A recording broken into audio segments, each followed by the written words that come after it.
स्वागत है आपका मेरे चैनल दिव्य दिशा पर। बैसाख स्नान की कहानी। एक पति पत्नी थे, लकड़ी का गट्ठर बेचकर पेट भरते थे। बैसाख का महीना आया, सब लोग बैसाख स्नान करने लगे तो ये औरत भी बैसाख नहाने लगी। पति रोज़ गट्ठर लाता, पत्नी उसमें से एक लकड़ी निकाल लेती। बैसाख नहा कर आती, आंवला पीपल सींचती। ऐसा करते एक महीना हो गया। पत्नी नहा धोकर एक बचाई हुई लकड़ियों का गट्ठर बनाकर बेचने गई। भगवान का नाम लिया, लकड़ियाँ चंदन की हो गई। राजमहल से होकर गुजरी तो राजा को चंदन की खुशबू आई।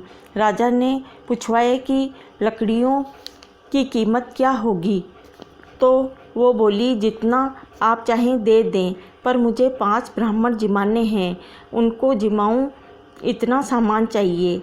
राजा ने नौकर के साथ 5 ब्राह्मण जिमे, जितना सामान उसके घर भेज दिया।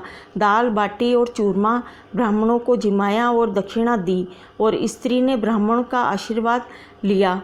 पति का गट्ठर बिका नहीं तो उसको देर हो गई। इधर ब्राह्मणों ने वे भगवान के आशीर्वाद से झोपड़ी महल में बदल गई। रसोई में पकवान 36 प्रकार के पकवान तैयार हो गए। पति गट्ठर बेचकर आया तो उसे झोपड़ी दिखी नहीं।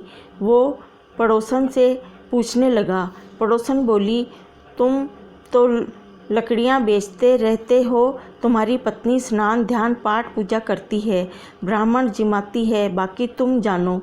इतने में उसकी पत्नी आ गई। पति से बोली, ये ही अपना घर है। पति को गुस्सा आया और बोला, तूने चोरी की या डाका डाला जो अचानक इतना धन आ गया। तब वो बोली, मैंने बैसाख स्नान किया, बड़ पीपल सींचा, उसका फल भगवान ने मुझे दिया है।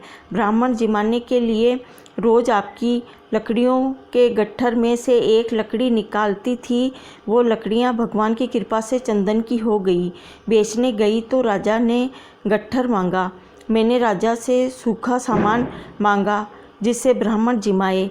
वे दक्षिणा दी। ब्राह्मणों ने आशीर्वाद दिया, उसका फल भगवान ने हमें दिया।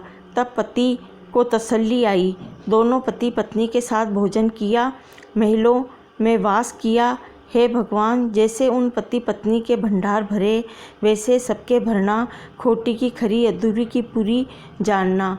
बोलो बैसाख माता की जय।